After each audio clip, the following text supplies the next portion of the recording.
Penn State coming off a big victory over Rutgers. They needed that victory to get to 7-4. And if you look at Michigan State, they just got hammered by Ohio State. They were thoroughly embarrassed. They couldn't get off the field in the first half. Every time Ohio State touched the ball in the first half, they scored a touchdown. They lost 56-7.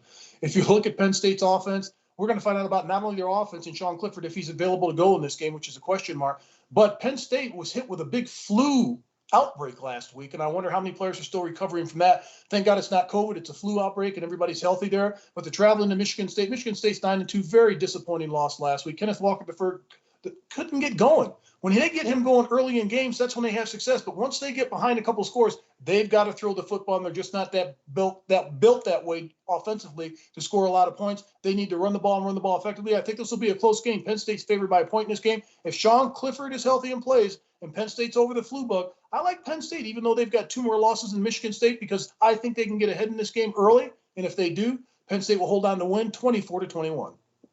I call this a multi-millionaire game, Mark, because both coaches just got 10-year contract worth about $90 million. Both of them this week. It's unheard of.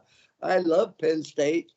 Sean Clifford, I think they're very good throwing the ball. But unlike past years when they had the great running backs, Mark, they lack it this year. They can't run the ball very, very well. However, they are excellent on defense, particularly in the red zone. Their net punting's number 2 in the country, averaging 45 yards a game. And let's remember this. Penn State played Michigan and Ohio State, both very, very well. Now let's go down and let's look at Michigan State. They're number 3 in the country in punt returns. Here's ironic. You have one of the best punting teams in the entire country. Now you got one of the best punt return teams. That'll be interesting to see what happens. I talked about the schedule that Michigan State's had this year. They do not really have a great win except over the University of Michigan.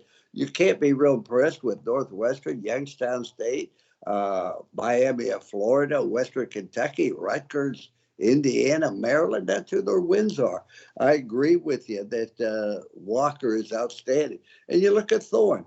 He has 22 touchdowns, 8 interceptions. Yeah, they're a good football team. They are not very good on defense. And because of that, I think Penn State wins this game away from home 27-24.